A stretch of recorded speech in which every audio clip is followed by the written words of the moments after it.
Hello friends, അസ്സലാമലൈക്കും. പുതിയ വീഡിയോയിലേക്ക് സ്വാഗതം. അപ്പോൾ നമ്മൾ ഈ അടിപൊളി ഫ്രൈഡ് റൈസ് ആണ് ഉണ്ടാക്കാൻ പോകുന്നത്. അതിക്ക് വേണ്ട സാധനങ്ങളൊക്കെ എന്ന് പറഞ്ഞു തരാം.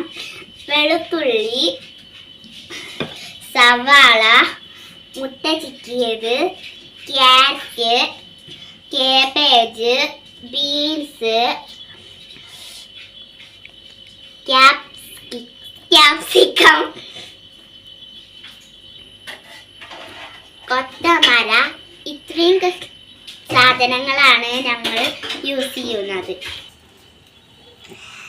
വിറകടുപ്പിൽ നമ്മൾ അരി വേവാൻ വെച്ചിട്ടുണ്ട്. നമ്മൾ പാത്രം അടുപ്പത്ത് വെച്ചിട്ടുണ്ട്. അത് ചൂടാക്കണം. അതിലേക്ക് നമ്മൾ എണ്ണ ഒഴിച്ചിട്ടുണ്ട്. നമ്മൾ ഇതിലേക്ക് ഇടാൻ പോകുന്നത് വെളുത്തുള്ളിയാണ്.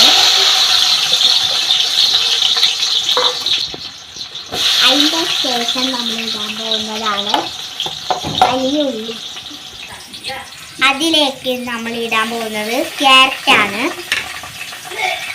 അതിൻ്റെ ശേഷം നമ്മൾ ഇടാൻ പോകുന്നത് കേബേജാണ്. ഇടാൻ പോകുന്നതാണ് കൊത്തമര. അതിലേക്ക് നമ്മൾ ഇടാൻ പോകുന്നത്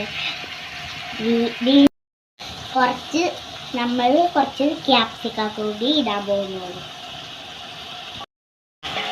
അത് നമ്മളെല്ലാം ഇട്ടിട്ട് അത് നന്നായിട്ടൊന്ന് ഇളക്കി കൊടുക്കണം കേട്ടോ. എന്താ പറയുക, നമ്മുടെ വെജിറ്റബിളൊക്കെ റെഡി ആയിട്ടുണ്ട്. അതിലേക്ക് നമ്മൾ ചില്ലി സോസാണ് ഒഴിക്കാൻ പോകുന്നത്.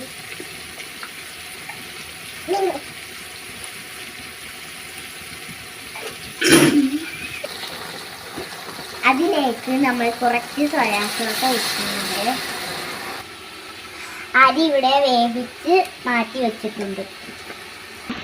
നമ്മൾ അതിലേക്ക് മുട്ട ചിക്കിയത് ചേർക്കാം.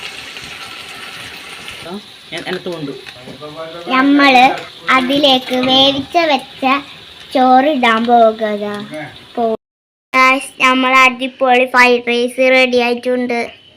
ഇതിൻ്റെ ഒപ്പം നമ്മൾ അടിപൊളി ചിക്കൻ കറി ഉണ്ടാക്കിയിട്ടുണ്ട്.